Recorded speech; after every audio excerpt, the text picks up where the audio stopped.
We're about 2 years away from the Summer Olympics in Los Angeles in 2028. But making its debut that year will be flag football. Sports director Nick Carboni is joining us. So you've been covering the team since they used to train in Charlotte. So what are they up to now? Vanessa and Colin, USA flag football at one point trained at UNC Charlotte. They're out in San Diego now. And the men's and women's teams are making deep runs right now at the World Flag Championships in Germany. And as the sport debuts at those 2028 games, its Charlotte ties still run deep. Go. Break.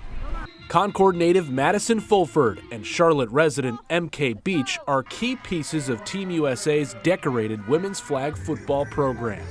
Fulford is one of the team's top receivers, while Beach serves as an assistant coach. We're ready now more than any time we've ever been on the field. Our chemistry is just really on point. The fast-growing sport continues to gain momentum across the country, with girls' high school leagues expanding and Division I scholarship opportunities becoming a reality. I'm excited every day when I get to see, a young girl come up to our athletes or to me and say, wow, you're what I look up to be and inspire to be, because I didn't have that. That growth also creates tougher decisions for coaches like Beach. As the sport grows, the talent grows, which is great for us, but it also makes it 10 times harder every single year when we have to come to who we invite to trials, to who we cut, and things get harder every year, but that's a good problem to have. For Fulford, roster security has not been an issue. She's been one of Team USA's top players for years.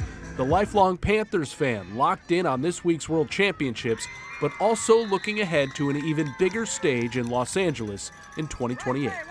As we get closer to the Olympics, the adrenaline's just pumping, we're continually trying to get better, and honestly, the sisterhood continues to get tighter. As flag football's Olympic debut gets closer, Beach occasionally has to sit and think and appreciate just how far the sport has come. I'm like, what is happening? What am I doing? I'm part of a national team. I could be an Olympic coach one day or a pro league head coach.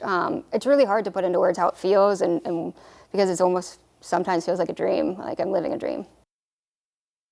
And an update for you after today's action at the World Championships. Both the men's and women's teams have advanced to the quarterfinals. Women going to play tomorrow at 4:30 a.m. Eastern over there in Europe, and the men are at 7 a.m. You can watch all of the games on the IFAF YouTube channel. We're going to put that information on WCNC.com. But, Madison Fulford and Coach Beach, we followed the whole way, and it's going to come up quick. Flag football is making that charge towards 2028 in Los Angeles. And listen, I know a lot of the NFL players say, we could go dominate this, but these players say it's a different game out there. And the men especially are holding their own against those NFL players whenever they get a chance to kind of toy around with the idea of playing.